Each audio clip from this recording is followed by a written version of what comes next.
Hey guys, welcome to the unboxing of the Koolnee K1 Trio. I was very impressed with Koolnee's first phone, the Koolnee K1, and I really hope they do a great job with the Koolnee K1 Trio as well.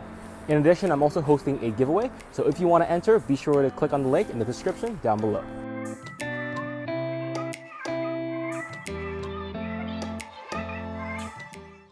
If you want to see more cool phones like the Koolnee K1 Trio, why not subscribe? It's free. Hey guys, welcome all to the Koolnee K1 Trio unboxing. And I don't know if you guys remember, but the old Koolnee K1, I was so absolutely blown away by how great the phone looked that I was actually pretty impressed with how the phone looked. And I hope I'm blown away the same way with this Koolnee K1 Trio. And as you can see, the specs here are they're actually not bad. You have the MTK6763 or the Helio P23, which is actually fairly new. 6 gigs of RAM, 128 gigabytes of ROM, 4200 milliamp hour battery, 6-inch in-cell display, as well as a 16 megapixel and 8 megapixel camera. And in terms of bands, we have GSM, WCDMA, and LTE, which means you will get 3G everywhere in North America, but LTE is going to be hard to come by in the USA. So with all that being said, let's start unboxing the Koolnee K1. Power of Trinity. There, see, I've always thought that putting something above the phone would actually be a great idea if you want to protect it in transit.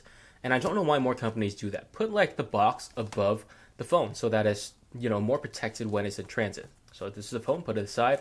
Let's see what we have in terms of accessories. And here we have a manual, wipes. These are not baby wipes, but screen wipes. And we also have a tempered glass screen protector here. And finally, a pretty crappy TPU case. And here we have the SIM proper. And here we have the USB cable. It's a micro USB, which is actually too bad. And finally, a charger. So let's put all this stuff aside and look at the phone itself.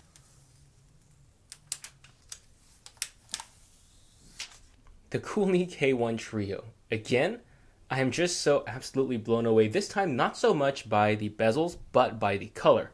I absolutely love this type of color combination where you have kind of almost like a royal blue with gold trims, and it really makes this phone look royal. Again, I would have liked the blue to be a little bit deeper and the gold to be a little bit golder to make it look, extremely royal. But you know what? This is already good enough. I really like the color scheme on this, and I think that if you do want to get a Koolnee K1 Trio, this is the best color to get it in, gold and blue. Let's take a look at the back, whereas as you can see, I've just taken it out and there's already a couple of fingerprints as well as dust.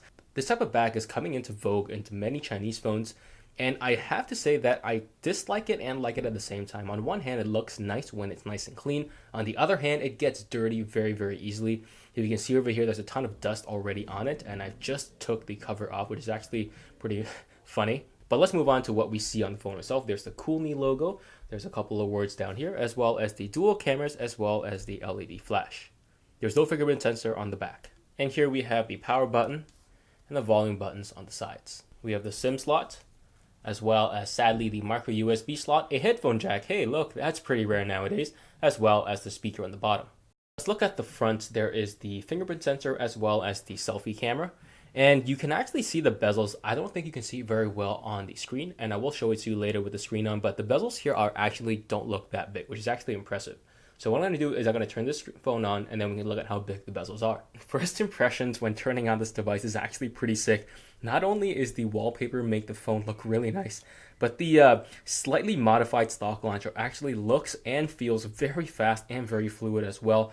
I'm very, very impressed by what Koolnee has been able to accomplish, at least in terms of first impressions. I won't give them the full verdict on the phone because I've just started using it, but the first impressions are generally very positive. Now let's look at the bezels. I'm going to open Google Play Store, nice, big, and white, and you can see that the side bezels are actually a little bit bigger than what you would expect just because there is a black border around the entire screen that you can see, and it is a little bit visible. I'm not used to that anymore, but still the bezels are small enough that they look pretty decent. The top bezel here is a little bit big, especially for a tri-bezel-less phone, but it's still small enough to be not completely ugly. The bottom bezel here is average. It's not too big, it's not too small. It could be smaller. I think the Maze Alpha actually has a smaller bezel on the bottom as well.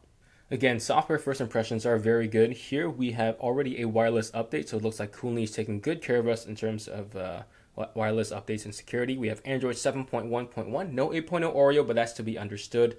And I do have one thing that I do want to nitpick with this phone. This button over here is not sensitive, so if I touch it lightly, nothing actually happens. I have to touch it hard before it responds, which is a little bit annoying. I really hope that the button is a little bit more sensitive, but you know, there are some things that are not always perfect with cell phones. Koolnee has put a pretty decent looking LCD display in the Koolnee K1 Trio, and I really like how saturated the display looks. But that being said, what you see over here on the camera is actually a tiny bit more saturated than what is actually on the screen. But the display still looks very good, and as you can see the sun over here, it's very nice and yellow. The dynamic range on this LCD screen at first glance doesn't actually look as good as other LCD screens, but that being said, it's still pretty decent. And as you can see, this picture here looks very crisp, very clear, no problem at all. This picture is very detailed, and the colors everywhere are all very saturated, and they contrast each other nicely as well. All in all, this looks like a very good display at first glance, but I will continue testing to see how good this phone is. Let's listen to a clip from Hero.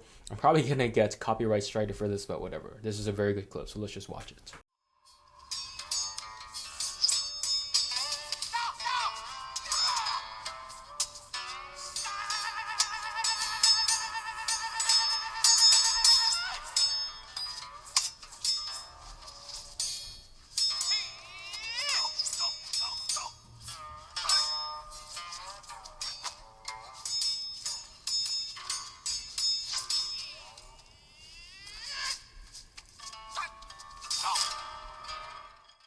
So these are very, very positive first impressions for the Koolnee K1 Trio.